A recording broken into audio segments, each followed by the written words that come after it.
Então, irmãos amados, abra aí a sua Bíblia em Carta de Paulo aos Colossenses, capítulo de número 1,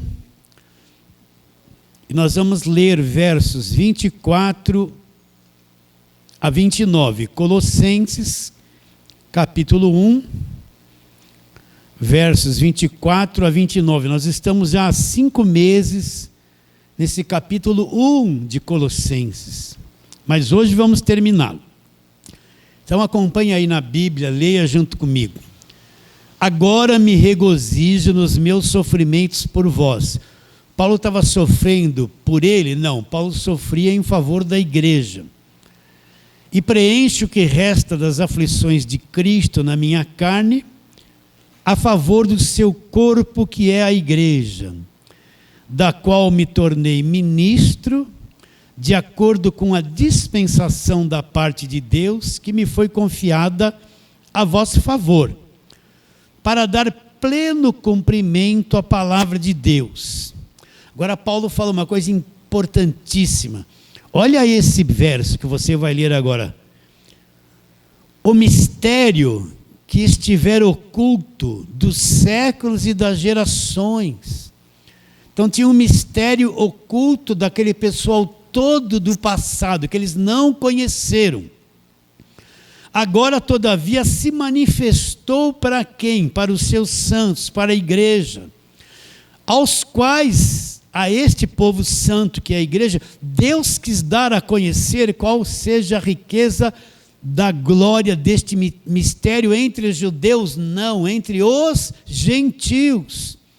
E qual era esse mistério? Isto é, Cristo em vocês, Cristo morando em vocês, habitando em vocês, a esperança da glória, no qual nós anunciamos, advertindo a todo homem e ensinando a todo homem em toda sabedoria, a fim de que apresentemos todo homem perfeito em Cristo.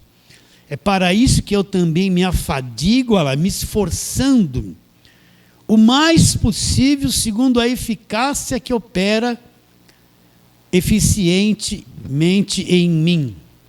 Então vamos à pergunta. De novo, tá? Tem paciência. Todas as cartas que Paulo escreveu tinham um objetivo principal na carta. Se você for ler Hebreus, os hebreus eram os judeus que viviam debaixo da lei. Alguns estavam vindo ouvir o evangelho, provando da palavra da graça. Então o ponto principal de Hebreus é que Paulo diz que o judaísmo acabou, Cristo é mediador de uma nova aliança com superiores promessas. O ponto principal da carta dos Hebreus é que a velha aliança teve defeito, por isso Deus estabeleceu uma nova aliança. A velha aliança era uma sombra, foi uma coisa que Deus usou por um período, mas esse período acabou, Deus instituiu uma nova aliança no sangue de Jesus, é isso. Paulo está dizendo para os hebreus que a religião dele acabou, o ponto principal é esse. Se você for ver carta de Paulo aos Gálatas, qual é o ponto principal? Os Gálatas voltaram as costas para o evangelho da graça e se voltaram para a lei, tentando alcançar pela lei aquilo que foi dado de graça. Então Paulo vai escrever a carta aos Gálatas mostrando o que vocês fizeram. Vocês estão passando por um outro evangelho, né? Vocês estão se desligando de Cristo. Se vocês quiserem viver debaixo da lei, vocês se desligam da nova aliança, estão desligados de Cristo. Cristo não vai aproveitar nada para vocês, ele vai trabalhar a carta inteira, explicando que eles cometeram um grave erro de se voltar para a velha aliança e voltar as costas para o evangelho da graça de Deus. Se você for ler Romanos, qual o ponto central? Capítulo 1, 2 e 3 vai mostrar o homem afundado no pecado, nasceu corrompido, estragado, toda a raça humana é pervertida, estragada, corrompida, e não tem um que se salva. Então Paulo nos 3 primeiros capítulos mostra o estado do ser humano deformado, corrompido, estragado, morto dentro de si. entende? Contaminado, e não tem como sair disso. Aí depois, capítulo 4, ele vai falar sobre a justificação pela fé, que não é por obras, e vai falar sobre a lei do Espírito da vida, a libertação da lei, a nova aliança, vai mudar tudo e mostrar como Deus retira o homem dessa escravidão. Então, cada carta de Paulo tem um sentido, por isso que nós precisamos estudá-las todas, né? E estamos em Colossenses. O que aconteceu com Colossenses? Ponto principal: 4 falsas doutrinas entrou na igreja dos Colossenses. Quais eram? O asceticismo, gnosticismo, misticismo, e também tinha o pessoal da lei querendo trazer o povo para a velha aliança. Então, o que é o gnosticismo? Vou tentar ser mais rápido hoje. Você tem que pagar algum preço. Toda doutrina que diz que Deus fez 50% e você tem que fazer os outros 50%. Deus, a obra de Cristo na cruz, fez metade. E você tem que fazer a outra metade. E essa outra metade é voto, sacrifício, campanha. Vão encher você de doutrina, de regras. Não pode isso, não pode aquilo. Vão tentar controlar a tua cabeça, controlar a tua roupa, controlar o teu comportamento, controlar a tua vida financeira. Vão encher de você de regras e mais regras, julgo e mais julgo. Essa é a tua parte. E se você der mancada nisso, o que vai acontecer? Você vai perder a salvação. Você não vai, se você não cumprir a tua parte, só o que Cristo fez não é suficiente. Então, vão proibir você de um monte de coisa. Não pode isso, não pode aquilo, não pode comer essa comida, não pode ir nesse lugar, não pode beber essa bebida, não pode. Isso aqui pode, mas isso aqui não pode. Se você praticar mais o que não pode, já era. Você vai perder a salvação. No asceticismo é apresentado um Deus da barganha, um Deus que quer o que eu tenho, Ele quer o meu dinheiro para a obra dEle. E Ele gosta muito das pessoas que dão muito dinheiro. Vou dizer para você, quem semeia muito vai colher muito, quem semeia pouco colhe pouco, quem não semeia nada não vai colher nada, está debaixo de maldição. Então eu vou apresentar um Deus que vai se relacionar com você baseado no que Ele quer que você dê para Ele. Ele gosta muito do teu dízimo, Ele gosta muito do teu dinheiro, Ele gosta muito, Ele quer muito de você, o seu sacrifício. Entende? Então Ele vai te abençoar se Ele olhar e você deu muito para Ele, que é para a obra de Deus, né? Então Ele vai medir você e você vai ser aceito por aquilo que você dá. Quantos envelopes você pegou, quanto você deu, quanto dízimo você deu, quantas ofertas você deu. Então se você deu muito, Ele vai gostar de você.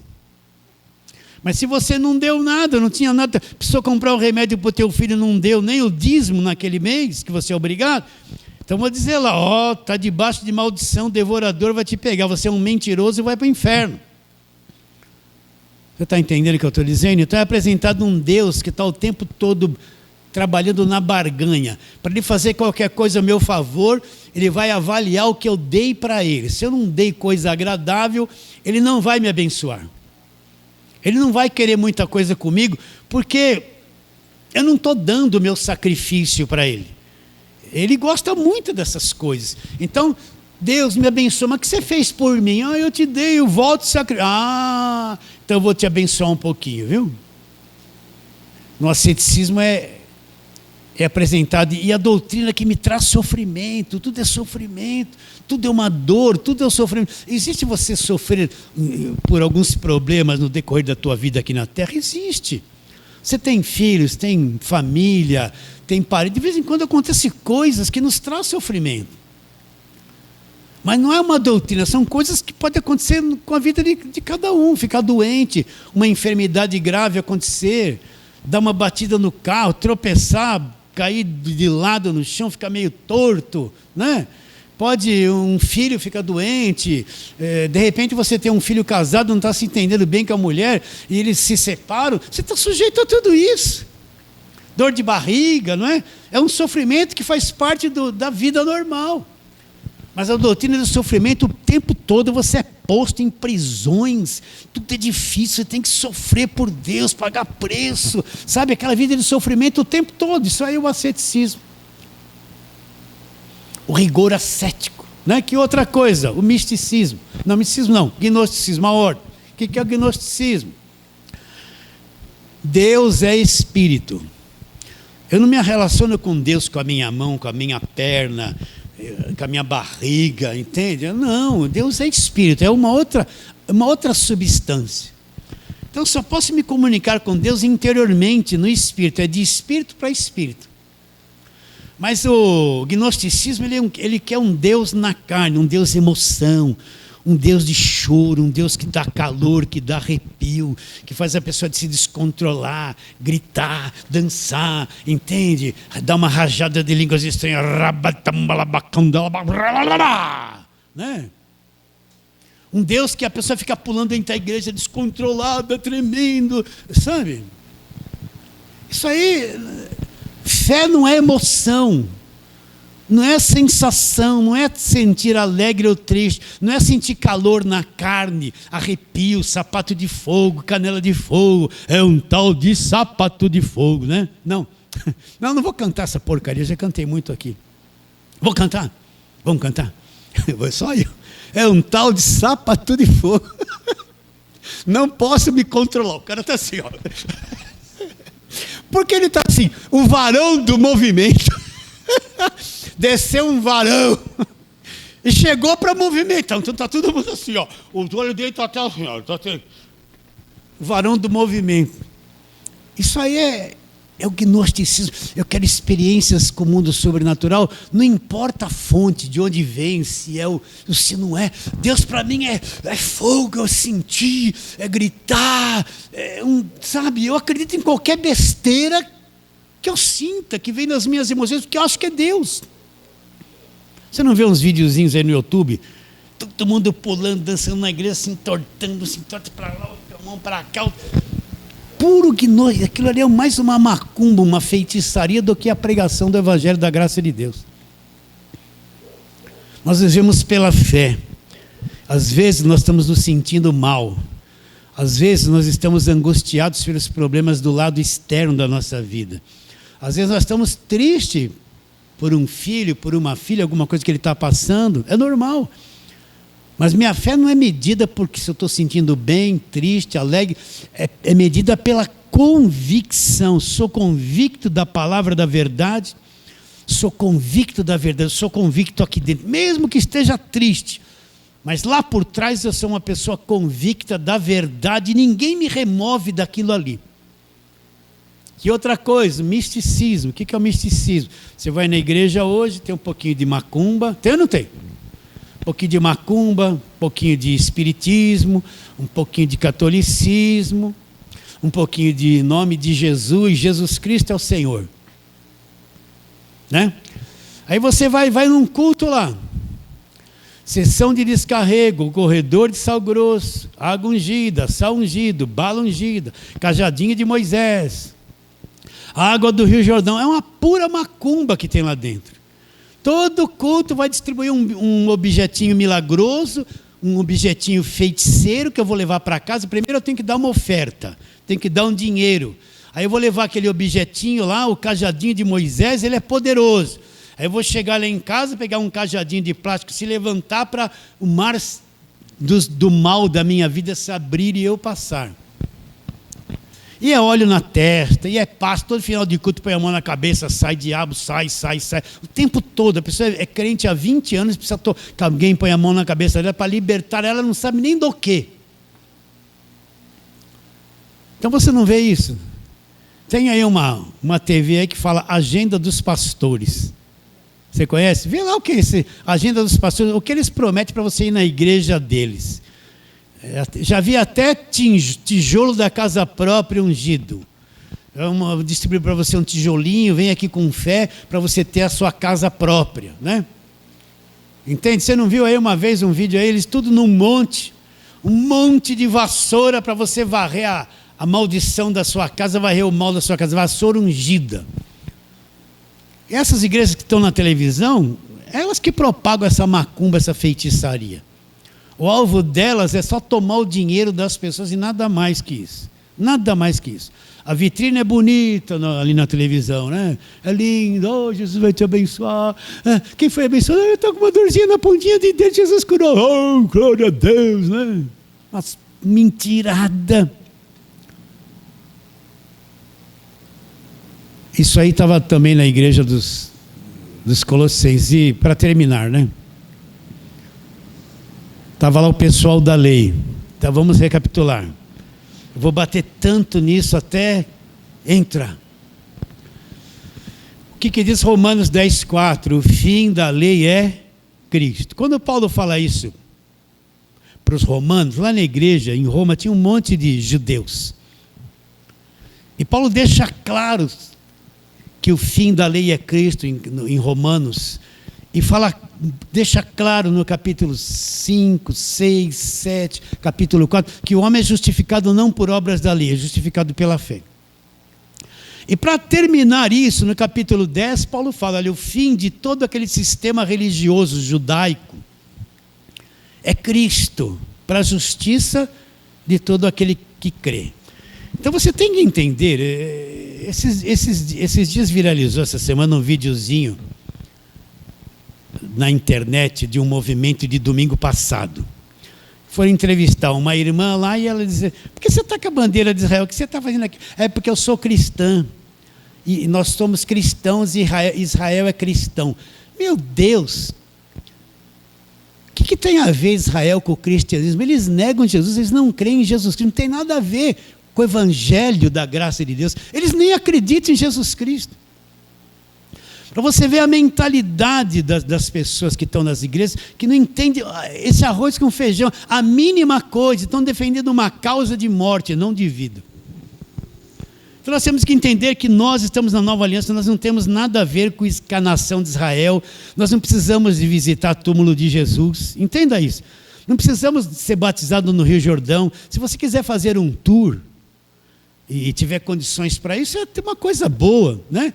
Mas aquilo não é melhor do que nada. Israel para nós, nós não temos nada a ver com Israel. Nós não temos nada a ver com a lei. Nós não temos nada a ver com o comportamento de todo aquele povo judeu. Nada a ver com isso. Nós somos igreja, nós não temos nada a ver com a velha aliança. Falei meio político aqui, mas deixa isso tudo gravado, Walter. O fim da lei, o fim daquela região, daquela religião é Cristo. Quando Cristo vem, morre na cruz.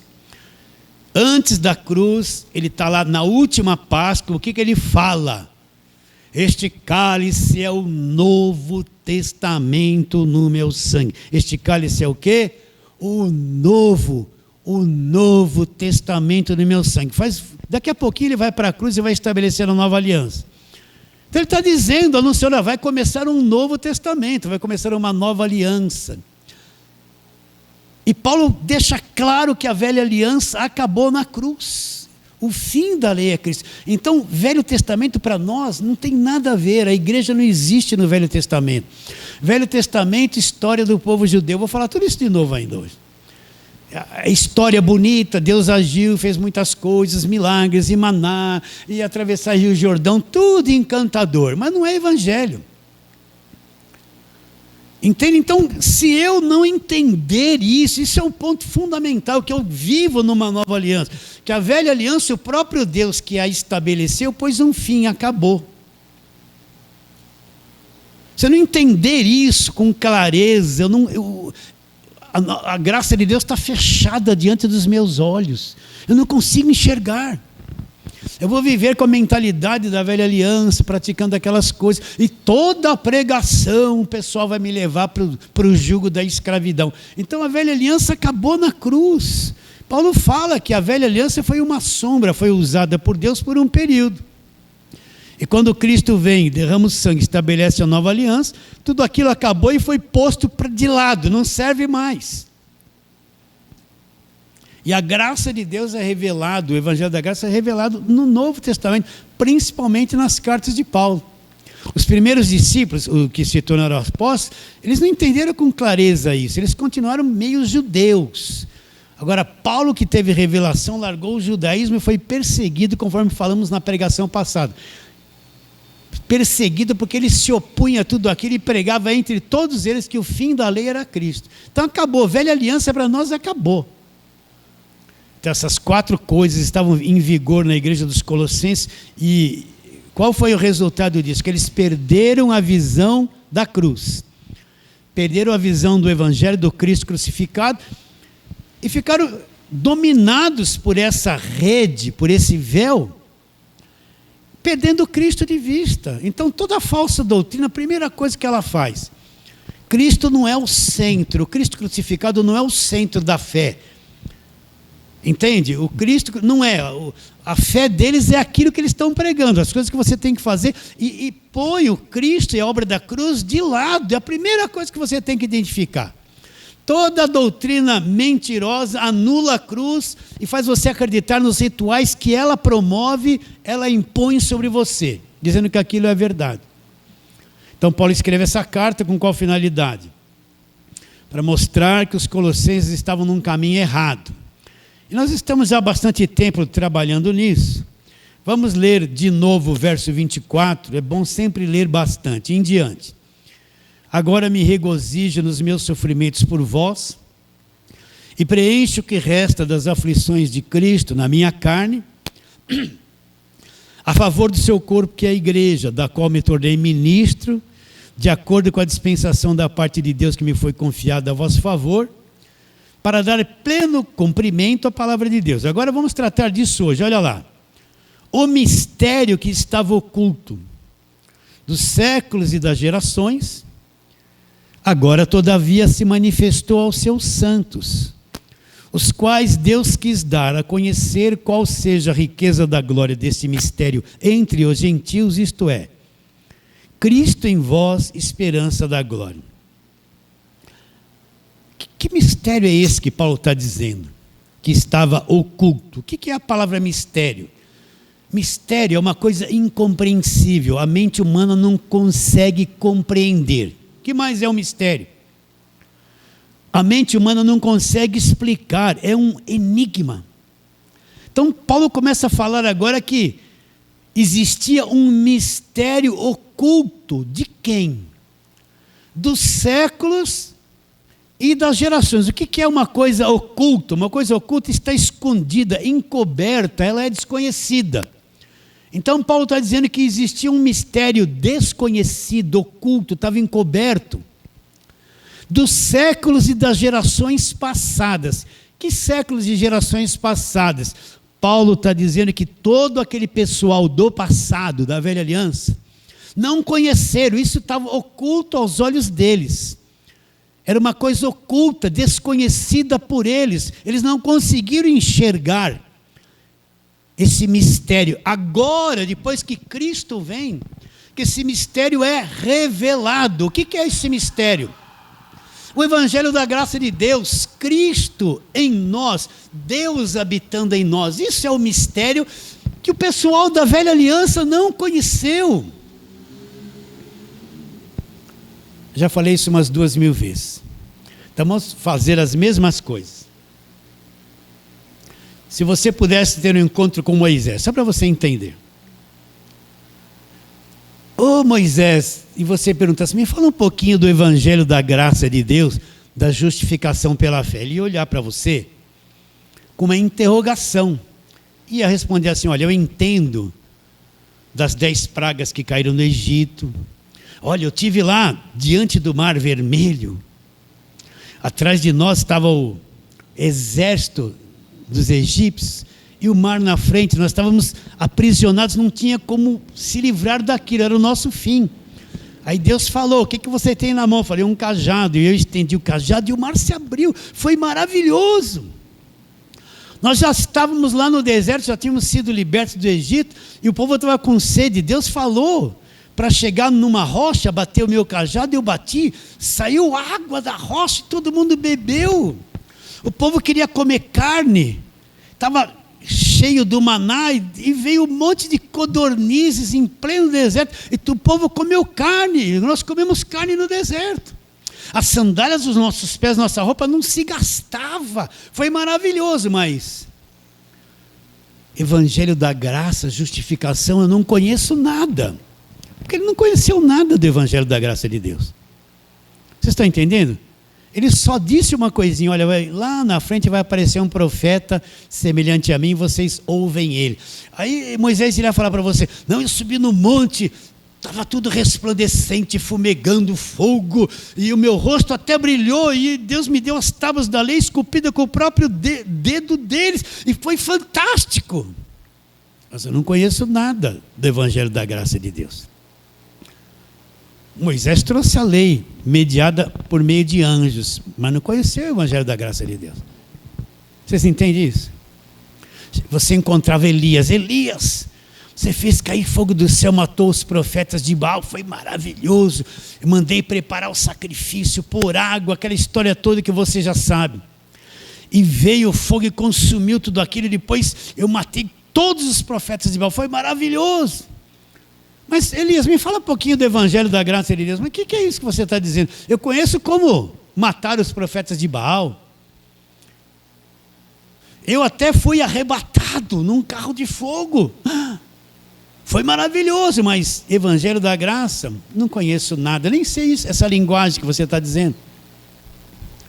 Por quê? Porque o pessoal da velha aliança, o que eles conheceram é que um dia Cristo viria lá no futuro. Deixa eu me estender nessa. Vocês não precisam ouvir isso, mas o pessoal da internet precisa.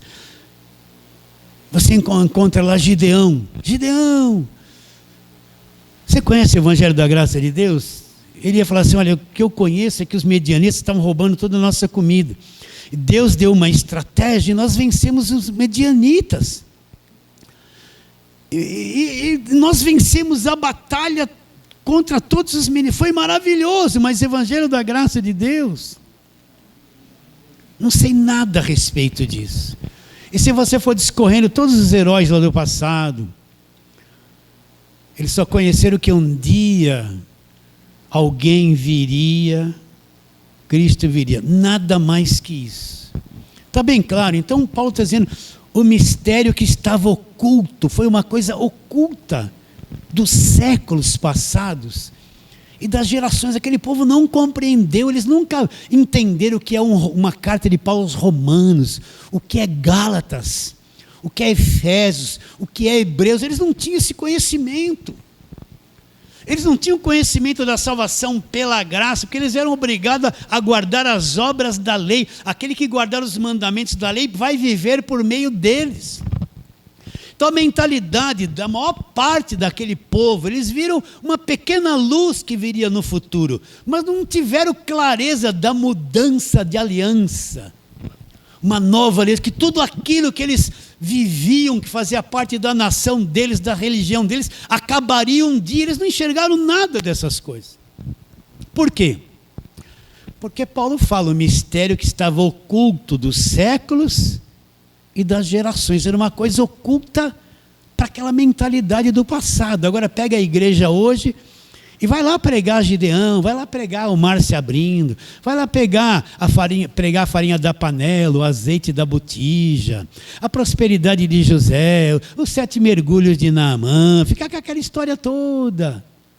Vocês estão entendendo? Os jejuns, os sacrifícios. Jacó segurou o anjo, né? Vai cantar essa besteira do passado. Vocês estão entendendo o que eu estou dizendo? Tudo isso você pode aprender, mas com a clareza de que tudo isso é judaísmo, não é? Jeová. Na nova aliança não tem uma expressão de nome de Jeová. Na nova aliança, sabe qual é o nome que está acima de todo nome? Jesus Cristo. Vocês entendem? Tudo mudou, gente. Tudo mudou. Então, não adianta pegar a igreja hoje e pôr a igreja naquela mentalidade antiga que acabou na cruz. Persegui os inimigos e os atravessei, os consumi. Guerra física, um matando o outro com espada. Isso não tem nada a ver conosco. Não vamos atravessar ninguém. O inimigo ali era físico. Então não adianta pegar a igreja hoje e levá-la naquela mentalidade judaica. praticar as festas judaicas, guardar sábado, a dieta das comidas, a lei, tudo aquilo acabou. Aquele povo não conheceu o que nós conhecemos hoje. Está bem definido isso na tua mente? Está claro isso? Entende? Então, o que Paulo está falando aqui em Colossenses? O mistério que esteve oculto dos séculos e das gerações. Aquele pessoal do passado, isso foi oculto dos olhos dele. O que é uma coisa oculta? Está escondida, encoberta, é desconhecida. O que é o mistério? Uma coisa incompreensível, não consegue se explicar, é um enigma. Então Paulo está dizendo isso. A nova aliança, Cristo em nós, era uma coisa oculta da velha aliança daquele pessoal do passado. Mas agora, depois que Cristo vem, morre na cruz, derrama o sangue dele, agora se tornou manifesto a quem? Aos seus santos, para a igreja, para aqueles que acreditam nesta verdade. Então agora foi revelado. E Deus chamou o apóstolo Paulo, e Paulo diz: o evangelho que eu prego, eu não aprendi de homem algum, não é evangelho segundo o homem, porque eu não aprendi de homem algum. Falamos isso a semana passada, mas é mediante revelação de Jesus Cristo. Como eu fui no passado, eu fui um judeu que perseguia a igreja, na minha nação, quanto à minha idade, eu era superior a todos, mas aquele que me separou antes de eu nascer. Então o evangelho da graça de Deus, o evangelho de estar em Cristo, é revelado agora na nova aliança depois da cruz. Agora, qual o cenário da igreja no mundo e aqui no Brasil? A maior parte das igrejas evangélicas estão agarradas na velha aliança, meus irmãos. Você não ouve isso? Você não ouve as músicas? Estão agarrados no Velho Testamento. Chega lá Mateus, Marcos, Lucas e João para falar do milagre de expulsar demônio, né, da oferta da viúva pobre, tocar nas vestes de Jesus, o leproso que foi curado, e o cego gritou: Jesus, filho de Davi, tem misericórdia de mim. O cego viu: você vai receber o seu milagre, né? Receba o seu milagre, receba o seu milagre, receba o seu milagre, receba! E volta para trás. Quando entra nas cartas de Paulo, é um outro versículo nem explicado, aí volta para trás de novo.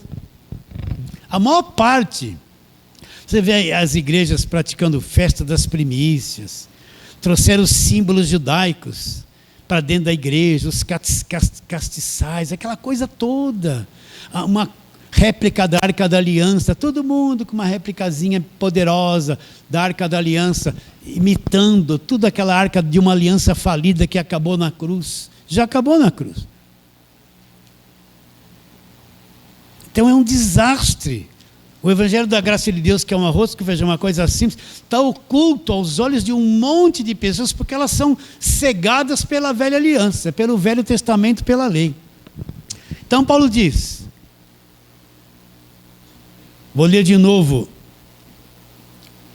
o mistério, verso 26, o mistério que estiver oculto dos séculos e das gerações, agora todavia se manifestou aos seus santos, os quais Deus quis dar a conhecer qual seja a riqueza da glória deste mistério entre os gentios.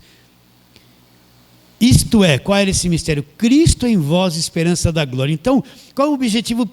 O ponto central do evangelho é a fé em Jesus Cristo, naquilo que ele fez na cruz.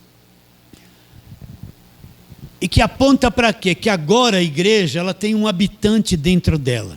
Na velha aliança era templo de Salomão, né, ou tabernáculo feito por Moisés. Qual a visão que o povo tinha de Deus? Deus estava preso num lugar lá no templo chamado Santos dos Santos e ninguém tinha acesso a ele. Só uma pessoa autorizada, que era o sumo sacerdote. Então eles vinham trazer os seus sacrifícios, ofertas, entregavam na mão daquele homem fazia uma intermediação para Deus. Quando Deus queria falar, falava com o sumo sacerdote, aí ele ficava de costas para Deus e vinha falar com o homem. Aquelas pessoas não tinham acesso direto a Deus, era proibido.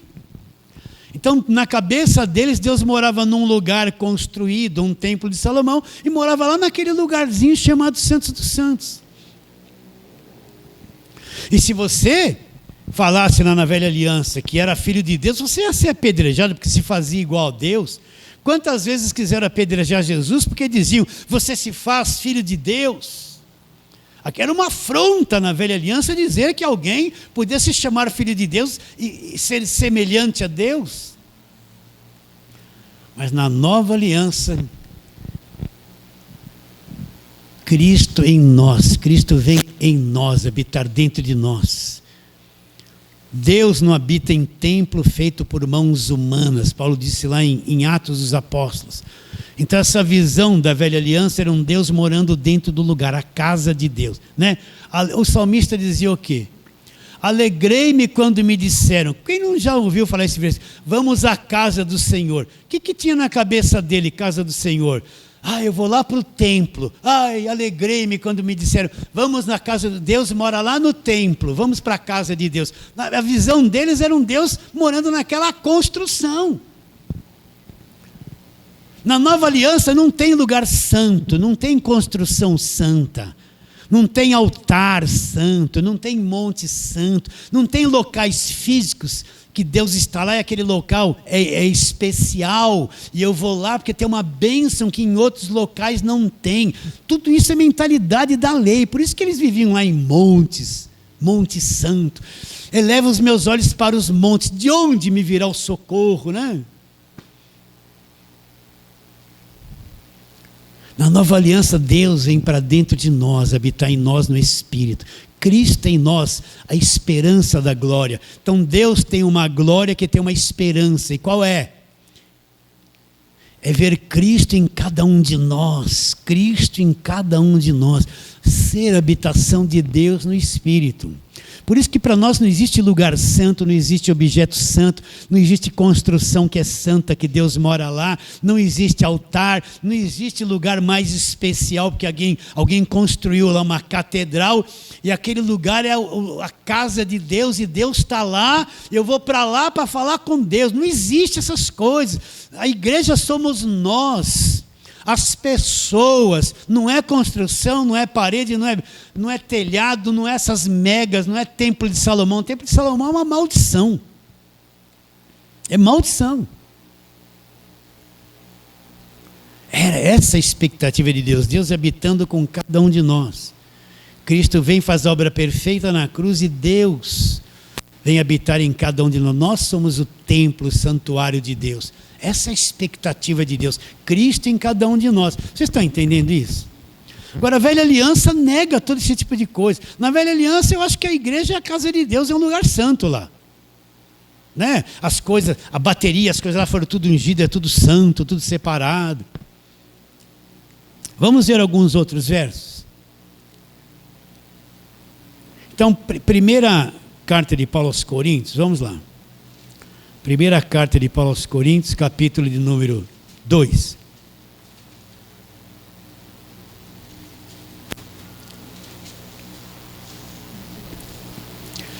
Paulo vai falar isso. Vamos primeiro ler vamos do verso 1 em diante. Vamos fazer uma boa leitura. Quero que você entenda isso. Capítulo 2 da primeira carta de Paulo aos Coríntios. Eu, irmãos, quando fui ter convosco, anunciando-vos o testemunho de Deus, não o fiz com ostentação de linguagem ou de sabedoria, porque decidi nada saber entre vós, senão Jesus Cristo e este crucificado. Foi em fraqueza, temor e grande tremor que eu estive entre vós. A minha palavra, a minha pregação não consistiram em linguagem persuasiva de sabedoria, mas em demonstração de espírito e de poder, para que a vossa fé não se apoiasse em sabedoria humana, e sim no poder de Deus. Então, quando Paulo foi pregar para os coríntios, o que Paulo foi fazer? Pregar o Cristo crucificado, o que aconteceu na cruz, a obra da cruz. Paulo não usou nenhuma estratégia, não usou nenhum marketing, não usou sabedoria humana. Por quê? Porque se Paulo usasse isso, a fé dos coríntios estaria estabelecida, fundamentada numa sabedoria humana, numa pessoa, numa igreja. Então Paulo falou, para que a vossa fé não se apoiasse em sabedoria humana. Então, o centro da pregação é Jesus Cristo crucificado, e tudo que vem da cruz. Isso é o Evangelho. Está bem claro isso? É o que Paulo ensinava, o que Paulo pregou a vida inteira. Depois ele fala, verso 6. Entretanto, expomos sabedoria entre os experimentados, não porém a sabedoria deste século, e nem dos poderosos dessa época, que se reduz a nada. Mas falamos sabedoria de Deus em Mistério. Que sabedoria que Paulo expunha.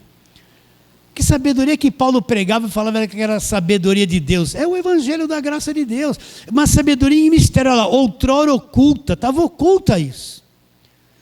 O qual Deus preordenou desde a eternidade para a nossa glória. Era uma coisa que durante séculos ficou oculto.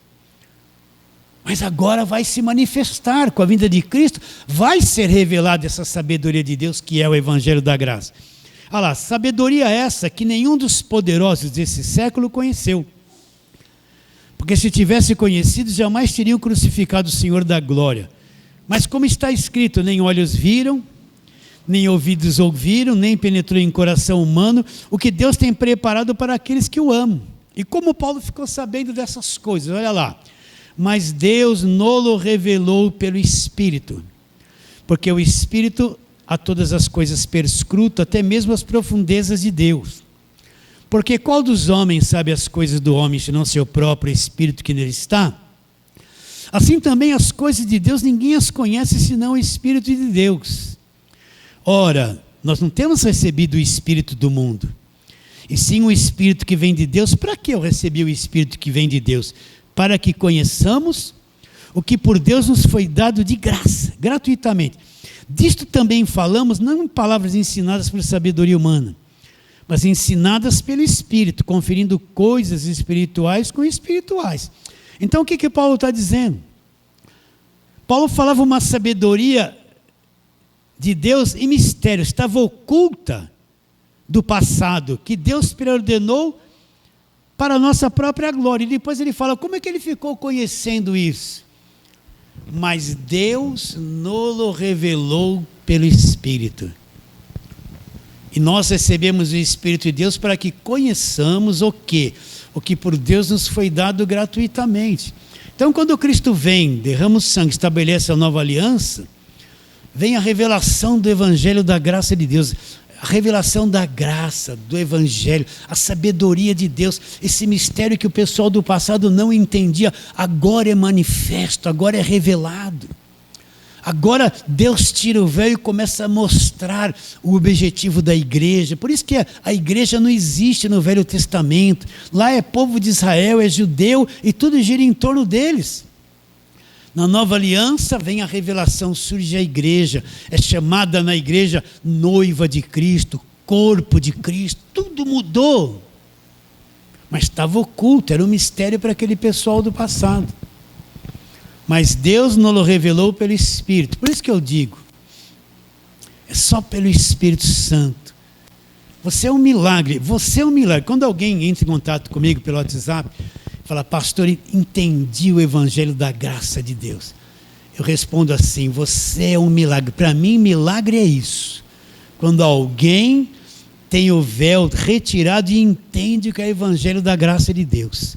Passa a ver, Deus nos revelou pelo Espírito. Só o Espírito pode operar na mente de uma pessoa, tirar o véu e fazê-la com que entenda o Evangelho da graça de Deus. E nós recebemos o Espírito que vem de Deus para quê? Paulo fala, para que conheçamos. Conheçamos o quê? O que por Deus nos foi dado gratuitamente. Então nós vamos conhecer o que por Deus nos foi dado, pagando o preço, foi nos dado gratuitamente. Mais um pouquinho, vamos lá. Efésios capítulo de número 1. Vai lá para frente, Efésios capítulo de número 1.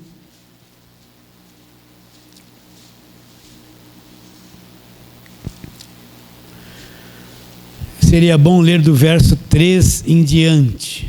Vamos ler, vai. Vamos ler tudo. Efésios 1, 3. Bendito o Deus e Pai de nosso Senhor Jesus Cristo, que nos tem abençoado, outra tradução, que nos abençoou com toda a sorte de bênçãos espirituais, em qual nível? Nas regiões celestiais em Cristo, assim como nos escolheu nele antes da fundação do mundo para sermos santos e irrepreensíveis perante ele em amor, nos predestinou para ele para a adoção de filhos por meio de Jesus Cristo, segundo o beneplácito da sua vontade, para louvor da glória da sua graça que ele concedeu gratuitamente no amado, no qual em Cristo nós temos a redenção pelo seu sangue, a remissão dos pecados segundo a riqueza da sua graça. Agora presta atenção, que Deus derramou abundantemente sobre nós em toda sabedoria e prudência, olha lá, desvendando-nos o mistério, olha o mistério aqui da sua vontade, segundo o beneplácito que propuseram em Cristo, de fazer convergir nele, na dispensação da plenitude dos tempos, todas as coisas, tanto as do céu como as da terra. Nele digo, no qual fomos também feitos herança, predestinados segundo o propósito daquele que faz todas as coisas, conforme o conselho da sua vontade. Era melhor ler o capítulo todo, mas vamos parar por aqui. Então, o que ele está dizendo? Agora no verso 9, desvendando-nos o mistério da sua vontade. O mistério foi desvendado, saiu a venda, saiu o véu, houve a revelação, né? Qual é? Verso 10, de fazer convergir nele, em Cristo, na dispensação da plenitude dos tempos, todas as coisas, tanto as do céu como as da terra. O que ele está dizendo? Que agora na nova aliança, tudo é direcionado, tudo converge para a pessoa de Jesus Cristo. Cristo é o centro de todas as coisas, tanto no céu como sobre a terra. Cristo é o centro da nossa fé, Cristo é o centro do Evangelho, Cristo é o centro da pregação, e a obra que Ele fez na cruz e o Evangelho da graça de Deus, tudo vai convergir para Ele. Se tudo converge para Ele, toda aquela mentalidade da lei acabou, não presta mais para nada, não serve mais para nada. Isso era o mistério que estava oculto do passado. E como eu venho conhecer isso? Através do Evangelho da graça de Deus. Vocês estão entendendo a diferença ou não? Né? O mistério, então, pastor, vamos recapitular com calma. Tem muita gente simples lá do outro lado. Então, pastor, esse mistério que o senhor está dizendo, que Paulo fala, aquele pessoal do passado não conheceu? Não. Esse mistério é o Evangelho da graça de Deus, o que Cristo fez na cruz, e o nascimento da igreja, como corpo de Cristo, a noiva de Cristo, que não era conhecida no passado. Sim. Então, mesmo aqueles irmãos que fizeram milagres no passado, não tiveram entendimento claro sobre o Evangelho da graça de Deus? Não. Então quer dizer que a mentalidade do Velho Testamento não cabe em nós. Não. A fé da nova aliança não é a mesma fé. Que eles tinham fé em Deus, mas a fé, que conhecimento eles tinham do Evangelho da Graça? Eles conheciam Deus de acordo com a lei. A fé que eles tinham era aquilo ali, ó. Hoje a nossa fé é baseada na nova aliança, é um outro conhecimento, é uma fé totalmente diferente, na pessoa de Jesus Cristo. Um conhecimento novo da nova aliança. O mistério foi revelado, agora Deus está em cada um de nós, é o centro do Evangelho. Agora, pastor, mas eu não sinto um fogo, o senhor fala assim, Deus está em nós. Queria sentir uma explosão. Não, meu irmão. Ele habita no mais profundo do seu ser, que é o teu espírito. Teu espírito está lá dentro, coberto por uma alma doente, uma alma agitada, uma alma nervosa, uma alma agitada, repleta de emoções terríveis, que também, por sua vez, está dentro de um corpo maligno que trabalha contra o teu espírito dia e noite e dia. Ele tem fome, ele tem sono, ele quer prazer, ele te cobra satisfação o tempo todo. E essa parafernália, essa fornalha de alma e corpo queimando o dia inteiro, encobre aquela presença suave, leve, simples que habita dentro de nós, como se ele nem dentro de nós estivéssemos. Mas se a palavra diz que está, está. Por isso que a gente tem uns lances assim, quando você acorda cedo, a tua carne ainda está calma, a tua alma está... Você sente aquela presença profunda, suave dentro dele. Mas no decorrer do dia parece que ele desapareceu, porque você ativa a tua alma, mente, emoções, preocupação, come comida, bebe água e dorme e abre a boca, o tempo todo mantendo você aprisionado do lado de fora, como se Deus não estivesse dentro de você. E nem você sente a presença dele, mas ele está lá dentro do nosso espírito, na parte mais profunda de cada um de nós.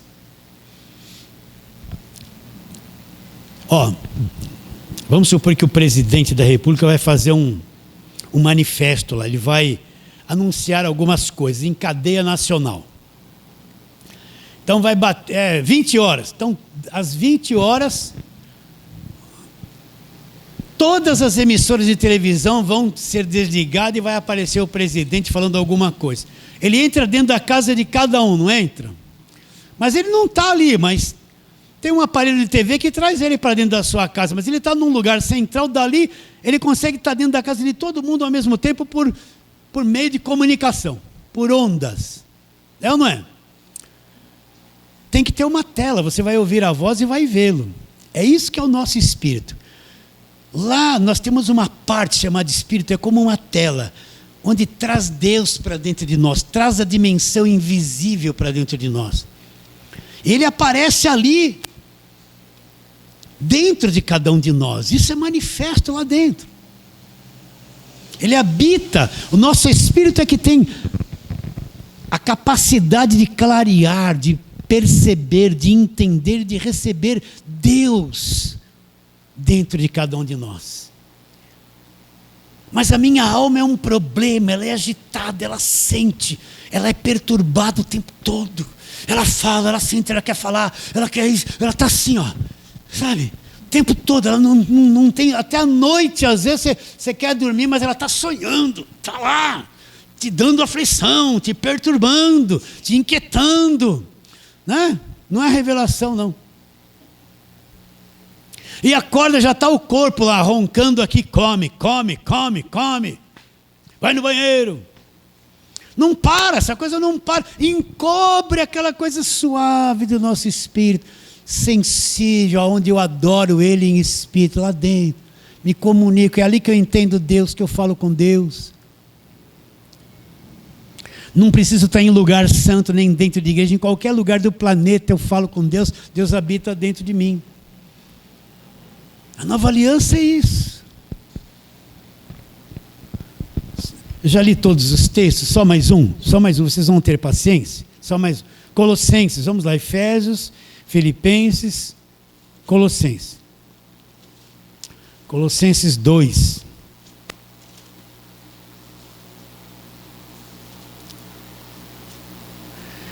Olha o que Paulo fala, verso 1.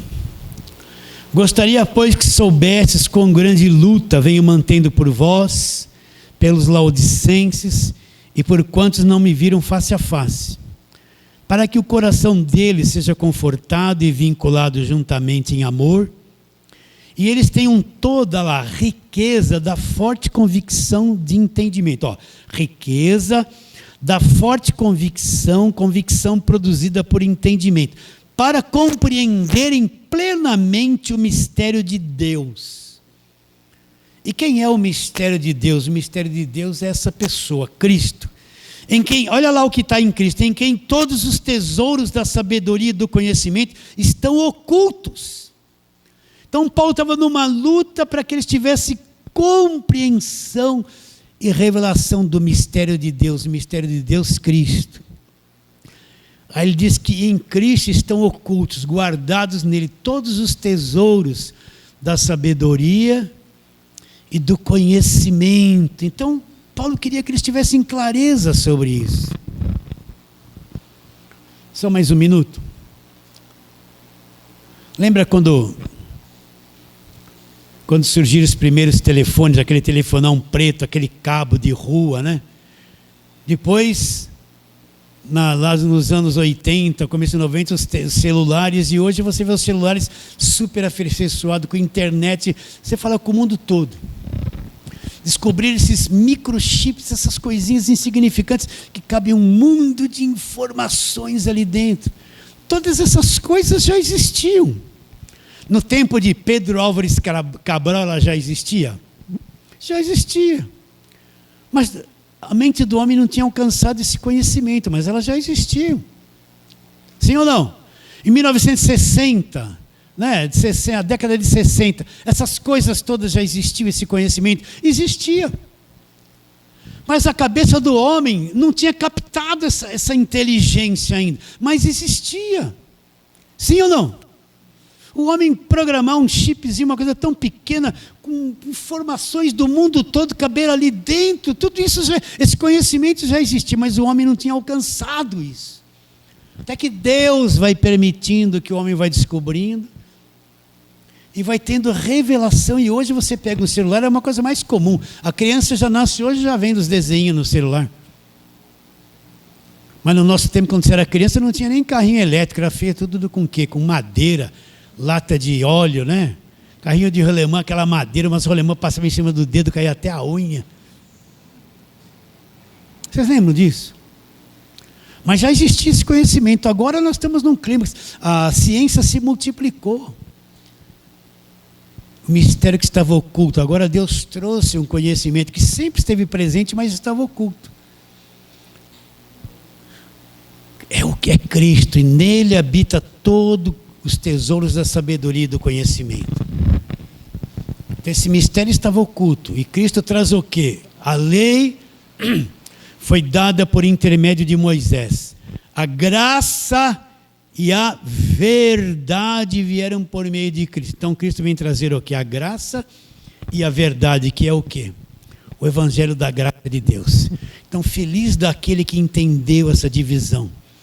Feliz daquele que teve essa revelação. Esse é o verdadeiro cristão. Esta é a verdadeira igreja de Jesus Cristo. Recebe a palavra de hoje? Fala assim, amém. Vamos ficar em pé. Vamos fazer a breve oração, a mesma oração. E vamos orar. Senhor, nós te adoramos profundamente, Deus da verdade, te adoramos profundamente, Senhor. Temos um grande prazer em adorá-lo profundamente na verdade. E queremos pedir a Deus que o Senhor venha abrir o nosso entendimento. Não somente nós que aqui estamos, mas aqueles irmãos que esta palavra, como uma voz, vai chegar a eles, lá bem distante. Abra o entendimento deles para a divisão da velha e da nova aliança, para as promessas superiores que estão na nova aliança, muito superiores à da velha aliança. Para o Novo Testamento, abra o entendimento de todos eles, que os chamados, os escolhidos e predestinados sejam despertados pela pregação do Evangelho da graça de Deus. Crendo que será, oramos pela fé, em nome de Jesus. Fale assim, amém.